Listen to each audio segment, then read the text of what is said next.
सभी लोग उत्तर भारतीय समाज के यहाँ पर मानिंद चुनिंद लोग हैं और आप लोगों से पहले मैं एक दरख्वास्त करूंगा कि अपने दोनों हाथ मीच के हम नारा देंगे। पर नारा ऐसा नहीं देंगे, नारा जो देंगे वो हनुमानगढ़ी तक जाना चाहिए। बोलो सियावर रामचंद्र की, पवन सुत हनुमान की, बोलो पार्वती पति हर हर हर। बारणे साहेब ठरलं तिसऱ्यांदा।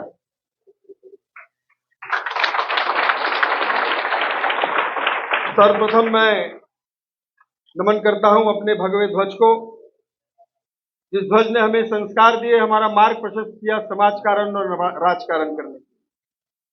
नमन करता हूं हिंदवी स्वराज्य के सरसंस्थापक छत्रपति शिवाजी महाराज जी को। नमन करता हूं छत्रपति संभाजी राजे को। नमन करता हूं संविधान के रचयिता डॉक्टर बाबा साहेब अंबेडकर जी को और नमन करता हूं हिंदू सम्राट बाबा साहब ठाकरे जी को। नमन करता हूं सम्माननीय व्यासपीठ को। आज इस उत्तर भारतीय मोर्चा के कार्यक्रम में विशेष रूप से उपस्थित हमारे मावल क्षेत्र के तीसरी बार जो सांसद चुन करके जाने वाले हैं ऐसे श्रीरंगप्पा बारणे जी को, मंच पर उपस्थित प्रशांत ठाकुर जी, विधायक अविनाश कोली जी, जिला अध्यक्ष बाला साहेब पाटिल जी, प्रद्युमन शुक्ला जी, चिराग गुप्ता जी, शैलेंद्र सिंह जी, बिंदु दुबे, विनोद उपाध्याय, चंद्रसेन तिवारी, संतोष शर्मा, रमेश त्रिपाठी, संतोष दीदी और यहां पर उपस्थित बड़ी संख्या में मेरी मातृशक्ति भाइयों और मेरे मीडिया के मित्रों, ये 2024 का जो चुनाव आज होने जा रहा है, जिसमें आपको एक बात बहुत ध्यान से, जैसे आमदार साहब ने कहा कि उनका धनुष्य बाण चुनाव चिन्ह है, तीर कमान चुनाव चिन्ह है, पर आपको वास्तविकता में एक बात अपने दिमाग में बांध करके रखनी चाहिए कि हिंदू हृदय सम्राट बाला साहब ठाकरे जी की शिवसेना, जो ओरिजिनल शिवसेना है, उसके प्रत्याशी आज यहां पर बैठे हुए हैं। जिस शिवसेना का नेतृत्व माननीय एकनाथ जी शिंदे कर रहे हैं, जिन बाला साहब ठाकरे ने मोदी जी को उस समय समर्थन दिया था, आज वो ओरिजिनल शिवसेना एनडीए का घटक दल है और आज इसी मंच पर सभी लोग उपस्थित। अगर मंचासीन मैंने किसी का नाम न लिया हो तो मैं क्षमा प्रार्थी हूं। ये चुनाव 2024 का कोई आम चुनाव नहीं है कि नगर सेवक, विधायक, ये देश का भविष्य चुनने वाला चुनाव है। ये चुनाव वास्तविकता में दो विचारधाराओं के बीच में। एक विचारधारा वो है जिन्होंने हिंदुओं के माथे पे लगा हुआ 500 साल का कलंक मिटा करके मेरे रामलला को टाट से ठाट में बिठा दिया।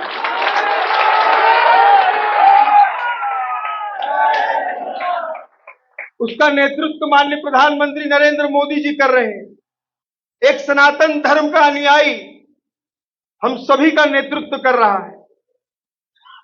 जब बेट द्वारका जाते हैं, श्री कृष्ण जी को मयूर पंख चढ़ाते हैं, तो सनातन धर्म वसुदैव कुटुंबकम इस विचारधारा को लेकर के पूरे विश्व को अपना कुटुंब मानते हैं, अपना परिवार मानते हैं। ऐसे नरेंद्र मोदी जी और उनके साथ हमारी ये विचारधारा है। और दूसरी ओर कौन है? इंडिया अलायंस, जिसका नेतृत्व राहुल गांधी कर रहे हैं। ये वो राहुल गांधी और गांधी परिवार है जिन्होंने 500 साल बाद जिसकी हमको प्रतीक्षा थी, 22 जनवरी 2024 को जब अयोध्या में रामलला के मंदिर का उद्घाटन हो रहा था, तो इन लोगों ने उस उद्घाटन का बहिष्कार किया।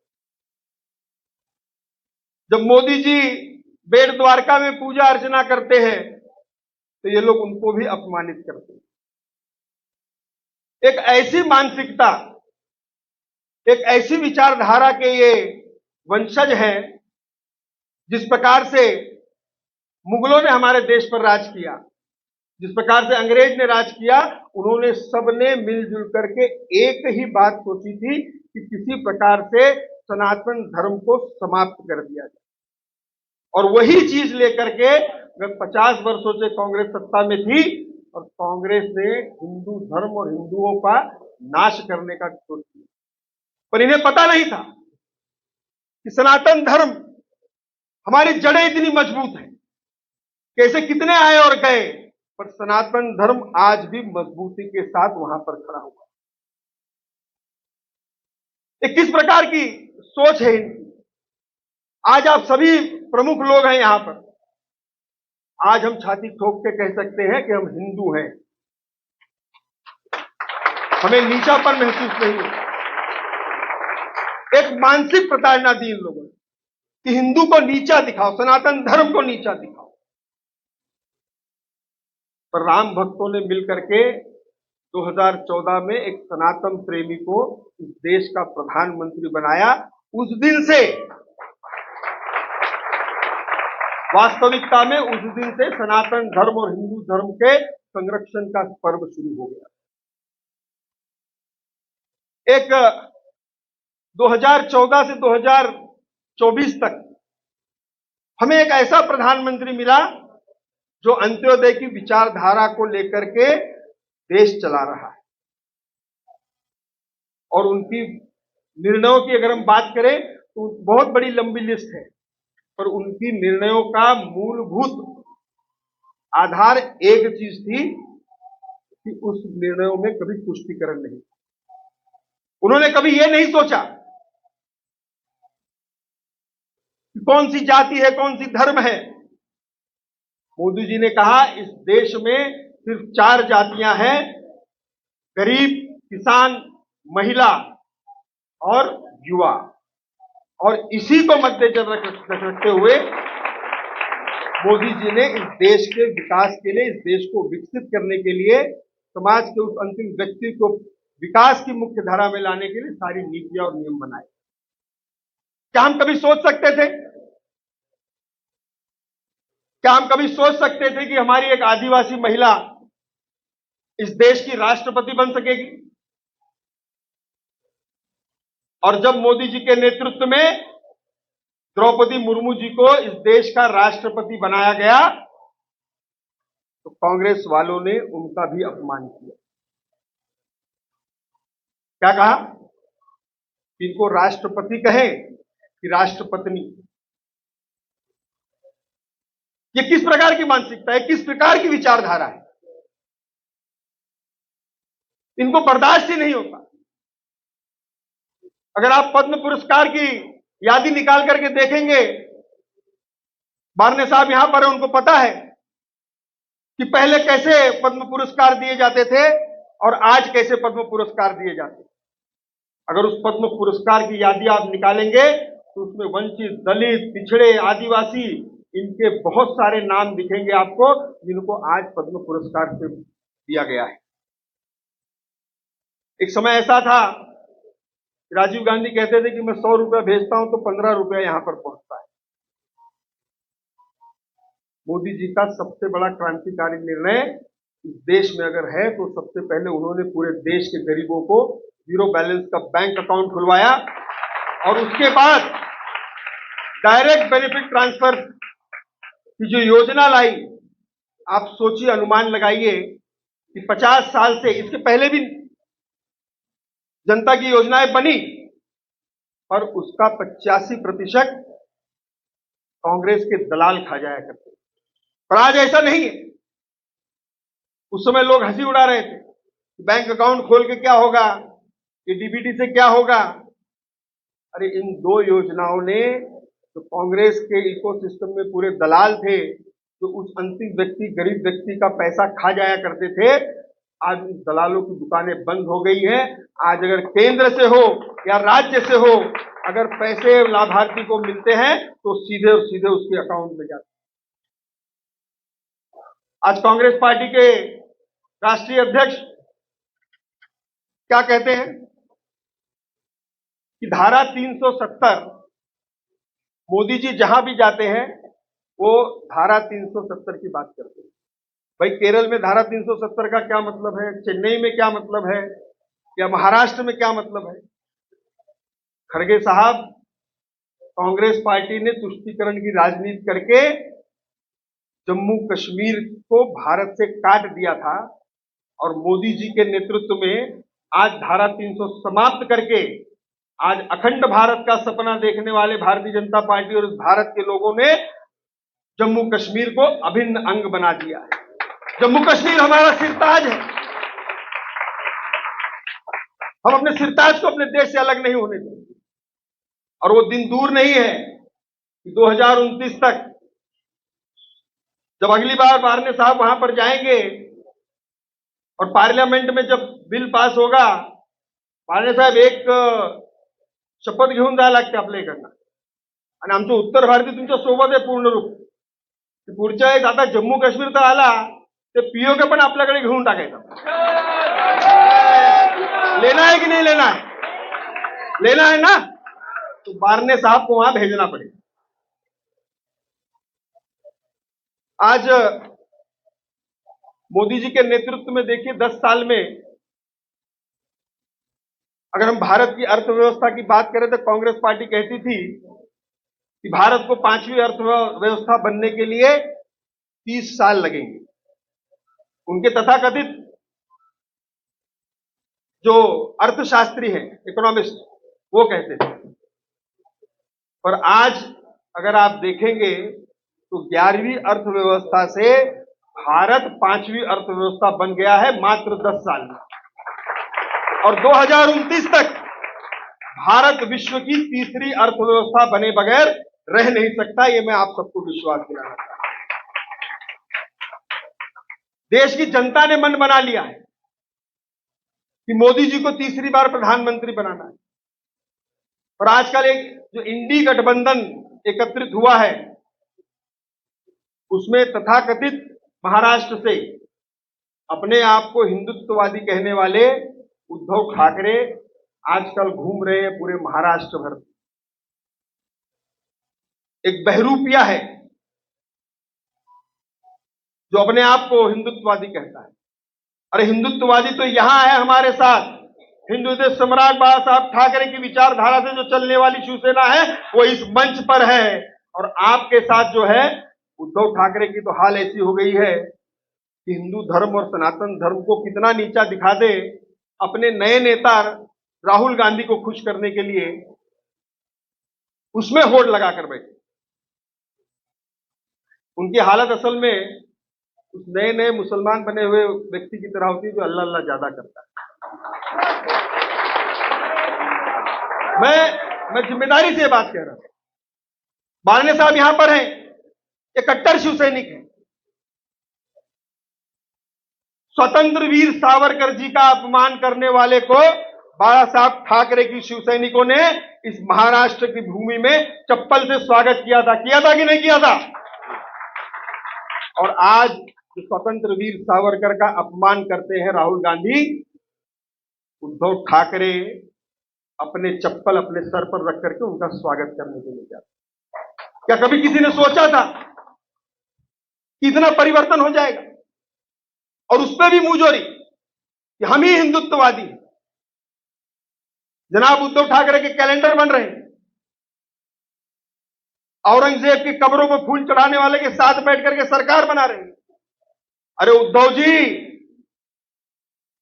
हिंदुत्व को तो आपने तब तिलांजलि दे दी थी जब 2019 में माननीय देवेंद्र फडणवीस जी के पीठ में खंजर भोग करके रामद्रोही कांग्रेस के साथ जाकर के सरकार बनाई. अगर महाराष्ट्र की राजनीति में औरंगजेब के बाद और कोई सत्ता पिपासु है तो ये उद्धव ठाकरे.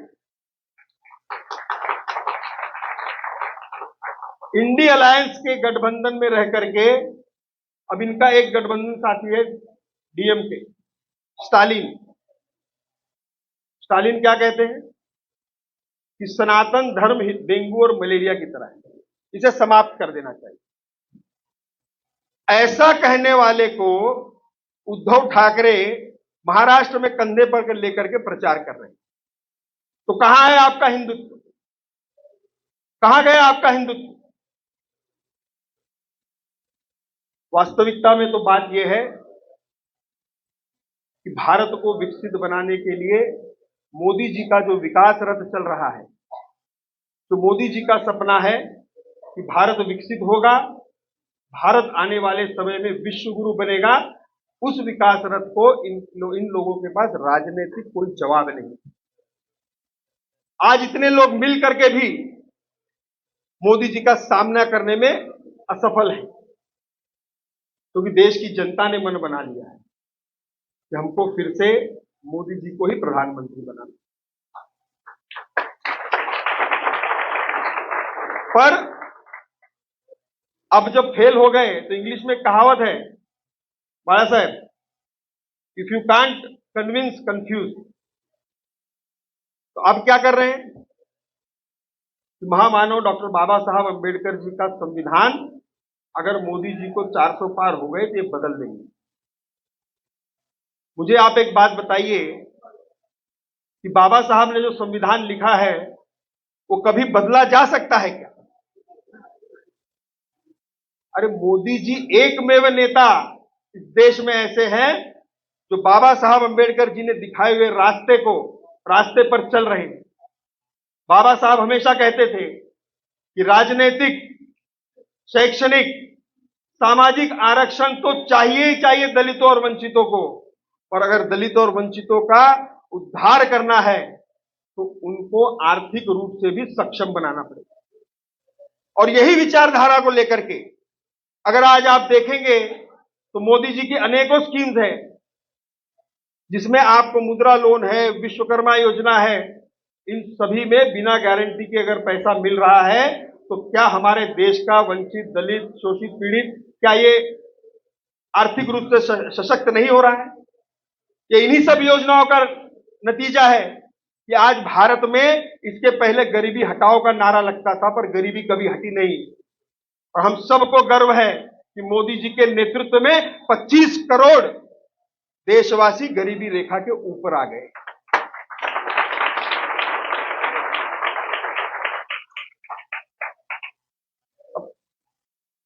अति तो तब हो गई कि कांग्रेस का घोषणा पत्र जब देखा कि देश की संपत्ति पे मुसलमानों का अधिकार है, अगर कांग्रेस सत्ता में आई तो देश की संपत्ति मुसलमानों को दे देगी।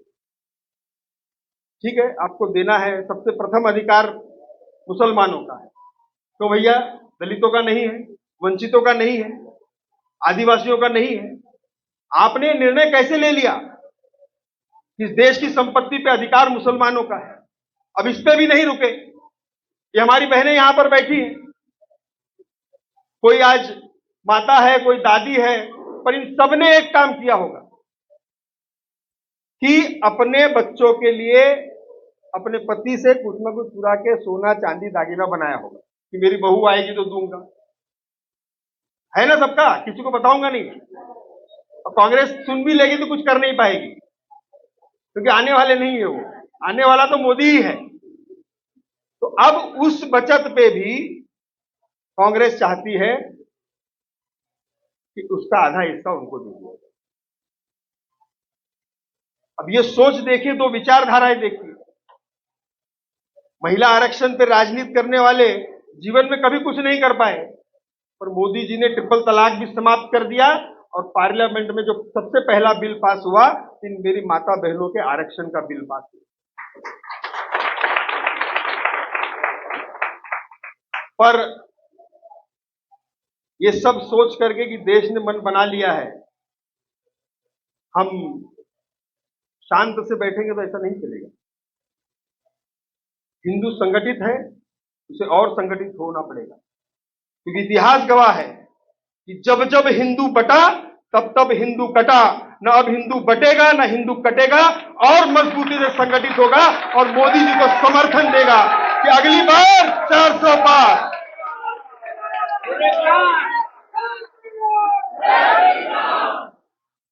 अब मुझे लग रहा है कि राम भक्त वास्तविकता में जब मातृशक्ति यहां पर इतनी बड़ी तादाद में है, जहां भी जा रहा हूं मैं पूरे महाराष्ट्र भर में, तो मेरी माताओं बहनों की तादाद भाइयों से बढ़ते जा रही है। ये 2029 के आरक्षण के लिए नहीं है, ये मोदी जी के लिए उनका प्रेम है। मोदी जी अगर आज शिखर पुरुष बने हैं तो मां शक्ति के वरदान से बने हैं, मां शक्ति के आशीर्वाद से बने हैं, यहां बैठी मेरी माता बहनों के आशीर्वाद से बने।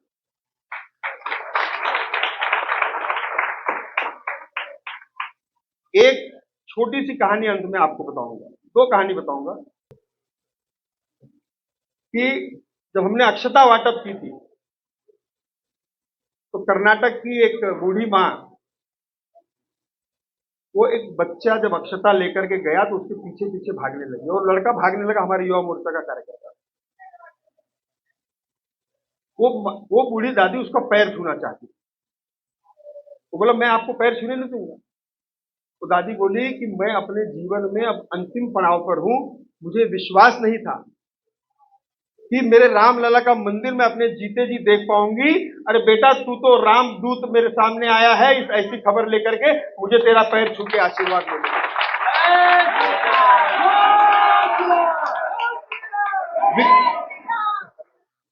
विकसित भारत, भारत विश्व गुरु, ये बनने का ये चुनाव है और 2024 का चुनाव आपके आने वाली पीढ़ियों को संरक्षित करने का चुनाव है। आपकी पीढ़ी जब आने वाले समय में आपसे पूछेगी कि जब भारत विकसित हो रहा था, भारत विश्व गुरु बन रहा था, तो आपने क्या किया, मैं तो छाती ठोक के कहूंगा कि राम सेतु जैसे बन रहा था, उस गिलहरी का जो योगदान था वो मेरा भी योगदान था। क्या ये योगदान आप सबका रहेगा? हर एक व्यक्ति 13 तारीख को यहां पर उपस्थित जितने भी लोग हैं, धनुष्यबाण, राम और धनुष्यबाण ये कोई भूल नहीं सकता। हर व्यक्ति ने आज ये संकल्प लेकर के इस सभागार से जाना है कि हम कम से कम 100 व्यक्तियों को पोलिंग बूथ के दिन 12 बजे के अंदर उनको पोलिंग बूथ तक लेकर के जाएंगे। मैं आपको आश्वस्त करता हूं कि अगर आपने लोगों को पोलिंग बूथ तक ले गए तो मान लीजिए वो वोट मोदी जी को ही जाएगा। और अगर थोड़ी भी आलस दिखाई, युद्ध तो हम जीत ही रहे हैं, हम घर में बैठे रहेंगे तो भी बाढ़ साथ जीत जाएंगे, ऐसा नहीं है। हम सबको युद्ध के अंतिम क्षण तक लड़ना है और फिर से एक बार मोदी जी को 400 पार करना है। अंत में सिर्फ एक नारा वापस देंगे, फिर एक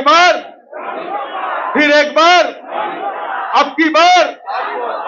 जय हिंद, जय महाराष्ट्र।